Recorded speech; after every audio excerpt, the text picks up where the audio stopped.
1975 yılında Girdap Hidrosantrali hazır olacaktır. Hazır olduktan sonra ve daha şimdiden de bizim iktisadimize girdap ne demektir? Evo vidite, ipak dolazi kraj izgradnje hidroenergetskog plovidbenog sistema Đerdap. Zapravo za još nepunih pola godine dana mi ćemo okončati i montažu preostala dva agregata, a sada radi 4 agregata, to jest od prošle godine, od jula meseca do sada za nepunu godinu mi smo pustili 4 agregata, što je jedan svojevrstan rekord i u svetu, a i kod nas u svakom slučaju. I mi smo, možemo se slobodno pohvaliti da smo svakih od ovih 4 agregata od 6 pa do 3 meseca svaki išao pre roka ugovoreno. To je jedan veliki uspeh naših graditelja, svih skupa koji su praktično radili ovdje na Đerdapu. Đerdap već sada je u ovoj godini proizveo 1 milijardu kWh, a ukupno od prošle godine do sada je proizveo oko 1,3 miliona kWh. To govorim samo za jugoslovensku stranu Đerdapa. Jasno da isto to i rumunska strana je uradila, odnosno proizvela. Ulaskom Đerdapa u sistem jugoslovenski praktično mi ćemo dobiti oko 5,5 milijardi kWh godišnje. Već u ovoj godini mi imamo planirano, a i stvarne realne mogućnosti da ostvarimo plan oko 2,5 milijarde kWh proizvodnje električne energije. Sam Đerdap, on ima jasno veliki značaj za našu privredu, za Srbiju i uopšte za Jugoslaviju, jer je to izvor sa 1050 megavata praktično na našoj strani, koja je velika snaga i u ovo doba moći će da snabdeva velike fabrike, velike potrošače. Jasno, kažemo, on se uključuje u sistem jugoslovenski i u sistem mreže 400 kV, koja je sada izgrađena od Đerdapa, odnosno daleko izgrađena od Đerdapa do Beograda i od Đerdapa do Bora, a već iduće godine, odnosno u ovoj godini, produžava se dalje prema Nišu i povezivanje sa ovim centrima prema jugu. Buradan Çekoslovakya, Almanya, Sovyetler Birliği, Bulgar veya başka milletlerinde gemileri gelip geçiyorlar. Yalnız büyüklüğüyle değil, Girdap Hidroelektrik Santrali ve limanı Romanya ile Yugoslavya arasında büyük bir dostluğun görgüsüdür ve büyük bir dostluğun simgesidir. Siz burada yaşayan halkı biliyoruz ki Romanya tarafından da Yugoslavya tarafından da başka taraflara dağıttınız. Yani Tuna Nehri'nin etrafında yaşayan halk başka yerlere, başka meskenlere yayıldılar. Fakat gene de en önemlisi kaldı ve ilerletilmektedir de işbirliği, Romanya ve Yugoslavya arasındaki işbirliği. Vidite, na ovome mestu sada baš gde mi stojimo, tu je već bilo ranije selo i koje je kompletno iseljeno, napravljeno novo selo, a na našoj jugoslovenskoj strani iseljeno ukupno 8400 stanovnika. To su napravljeni novi gradovi, kao što je Nova Tekija, Novi Donji Milanovac i ostala sela, praktično koja su vrlo moderna i koja možemo da očekujemo, pored značaja koji će dati u energetskom smislu i koji ima velikog značaja Đerdap, mi možemo očekivati i da će Đerdap također da privuče veliki broj turista, kako domaćih, tako i stranih. I baš ovi gradovi i ova mesta koja su pravljena, a koja su na neki način možda i oštećena, zato što se ipak seli sa svog rodnog praga, oni će ipak dobiti na neki način i od turizma. S druge strane, sam objekat koji je pravljen ovdje, to ima jako veliki značaj u saradnji sa Rumunijom, jer ipak je ovdje objekat pravljen od 60. godine, započeti su radovi, što istražni, pripremni i tako dalje, a već u 64. godine intenzivni radovi na glavnom objektu I u svakom slučaju da je to zbližavanje i rad zajednički sa ljudima ostavilo toliko traga, toliko dubokog prijateljstava, da će to i dalje most koji je napravljen preko brane, koji vidite tamo, on je most prijateljstva i ostaće i dalje za veliku saradnju između dve strane, između Rumunije i Jugoslavije.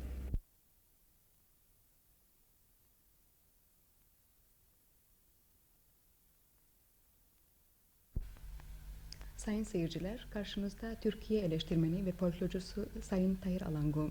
Sayın Tahir Alangu, siz ikinci defa Yugoslavya'ya geliyorsunuz. Lütfen Ohri Balkan Folklor Festivali hangi açıdan önemli buluyorsunuz diye seyircilerimize söyler misiniz? Geçen yıl İstanbul Robert College folklor takımıyla Ohri Balkan Festivali'ne katılmıştım. Bu yıl yalnız koordinasyon komitesi üyesi olarak festivale katılıyorum. Bu Balkan Folklor Festivali benim kanaatime göre Balkan alanında bulunan milletler ve halklar arasındaki kültür ortaklığını ortaya çıkarması bakımından bence çok önemlidir. Ohri'de eğer bir Yugoslavya çapında bir festival düzenlenseydi, ismi de Ohri Festivali olsaydı, Türkiye'den yine bir takım takımlar, ansambller buna katılırdı. Fakat ben Balkan kelimesi üzerinde önemli duruyorum. Çünkü Türkiye, Asya ile Avrupa arasında bir büyük kültür köprüsü, büyük bir uygarlık köprüsüdür. Bu uygarlık köprüsünün kapısı Balkanlara açılır. Balkanlar kadar hiçbir bölge halk kültürü ve sanatları arasındaki ortaklığı göstermez. Bundan dolayıdır ki ben bu festivali yalnız oyun ve halk türküleri çapında göremiyorum. Bu festivalin gittikçe genişleyerek başka alanları da kapsamasını düşünüyorum. Mesela Balkan halk kültürleri ortaklığını gösteren bir karşılaştırmalı müze ve halk sanatından ilgilenen, etkilenen resim galerileri ve büyük eşya sergilerini de kapsamak suretiyle bunun Balkanlar arasındaki sıkı ilişkiyi ve kültür bağlantısını daha somut bir şekilde ortaya koyan büyük çapta bir kültür hareketi olmasını diliyorum. Türkiye ile Yugoslavya Türkler arasındaki ilişki ve işbirliğini hangi açıdan önemli buluyorsunuz? Lütfen belirtir misiniz? Sizin anayasanız Yugoslavya çapındaki halklar ve milletlere birçok kültürel haklar tanımış. Okullarınız var, derece derece öğretmen okullarınız var, gazeteleriniz, dergileriniz var, tiyatronuz var ve kültür dernekleriniz var. Bu derneklerin ve bütün kültür kuruluşlarının Türkiye ile olan bağlantılarının canlı kalmasının eskiden zaten var olan bir ara kesilmiş olan bu bağlantılarının yeniden canlandırılmasının birçok faydalar sağlayacağına inanıyorum. Üsküp bu bakımdan eskiden de çok canlı bir kültür merkeziydi. Mesela divan edebiyatı devrinde buradan çıkan şairlerin bizim edebiyatımıza yeni bir hava, bir yerli renk getirdiklerini çok iyi biliyoruz. Bu Üsküp Türkleri yeniden böyle bir varlık göstermeyecekler. Vaktiyle zaten var olan bir kültür geleneğinin kopmuş olan bağlarını yeniden kuracaklardır. Benim kanaatime göre Üsküp'teki hikayecilerin, tiyatrocuların, şairlerin, oyun yazarlarının, kültür adamlarının bu eski ve çok güçlü tradisyon bağlarını yeniden kurabilmeleri, yalnız Türk edebiyatını model olarak kabul edip, modern Türk edebiyatını model olarak kabul edip onu kendilerini ona benzetmek bakımından değil, Türk edebiyatına yeni değerler getirmelerini o seviyeye yükselmelerini istiyorum. Çünkü vaktiyle böyle bir iş olmuştu. Sonunda da Sayın Tahir Alangu, Yugoslavya Türklerinin bugünkü edebiyatını bir izleyici olarak nasıl buluyorsunuz? Bunun üstüne kısaca düşüncelerinizi seyircilerimize söyler misiniz lütfen? Benim kanaatime göre çok fazla şair var. Bu Türkiye'de de böyledir. Benim kanıma göre sizin yakın bir gelecekte liseleriniz, öğretmen okullarınız için iyi yetişmiş araştırıcılara, bilim adamlarına ihtiyacınız olacaktır. Bu yalnız burada değil, tiyatrocular, gazeteciler, dergi yayınlananlarda bir yardımcı olarak, bir danışman olarak gerek Türkiye'nin, gerek Yugoslavya'nın, gerek Türk tarihinin ve gerekse Türk kültürünün bütün meselelerini layıkıyla kavramış genç bilim adamlarına çok ihtiyaçları olacaktır. Bundan dolayı ben gönülden diliyorum ki artık fazla sayıda şaire ihtiyacınız yoktur. Biraz da kültür ve bilim alanına doğru yönelen gençlere sizin fazla ihtiyacınız olduğunu görüyorum.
Što se tiče turizma, mogu vam reći to da mi, pogotovo ovih posljednjih godina, polažemo velike investicije da bi naš grad uredili i pretvorili ga u ono što bi moglo da daje i da pruža pravi izgled svakome koji bi dolazio u našem gradu i kad bi otišao iz našeg grada, da bi on mogao steći lijepe utiske, tako da bi nam mogli oni, ne samo mislim lično oni koji obilaze Ulcinj, nego da bi oni to mogli prenijeti drugima, da bi mogli prenijeti mislim i drugim ljudima koji bi mogli ovdje da posjećuju naš grad u što većem obimu i svake godine. Mi smo baš što se tiče ove sezone, mislim da je ovo jedna od najorganizovanijih sezona jer smo se mi spremali za turizam već imao jedno 4-5 mjeseci, preduzimali smo mjere, dogovarali smo se, češće puta smo zakazivali sastanke kako na nivou opštine, tako i na nivou ovih privatnih ljudi ovdje u Ulcinju koji izdaju namještene sobe putnicima i turistima svake godine. Pokušavali smo da ih ubjedimo u ono što bi mogli svake godine da pružaju turistima i to ono mislim što bi prosječnom onako turisti odgovaralo. To vjerovatno mnogo utiče i okolina koja je bogata, a i sami ljudi se već malo ovako su stekli ubjeđenje da imaju ne malu neku korist od turizma, nego i poveću korist od turizma. Zbog toga i oni pokušavaju da se gostima pružaju sve ljepše i ljepše usluge, a to i sami gosti mogu da potvrde jer koji obilaze naš grad. Sad ne znam da li je to ranijih godina bilo na nivou, ali mi se borimo da to svake godine bude sve bolje i bolje. Naš grad je svake godine posjećen od ovih domaćih gosti. Mislim, domaćih gosti imamo dosta, ali mogu vam reći to da iz Makedonije ima gostiju koji dolaze i ja vjerujem da oni sa zadovoljstvom dolaze ovdje kod nas u Ulcinju. Međutim, vjerovatno ranijih godina je bilo manje. Nadam se ove godine će ih biti mnogo više, jer smo mi njima ove godine pripremili nešto posebno, mislim nešto više nego što je prethodnih godina bilo. Što se tiče noćivanja, mislim da će biti u dovoljnom broju, kako u društvenom, tako i u privatnom sektoru.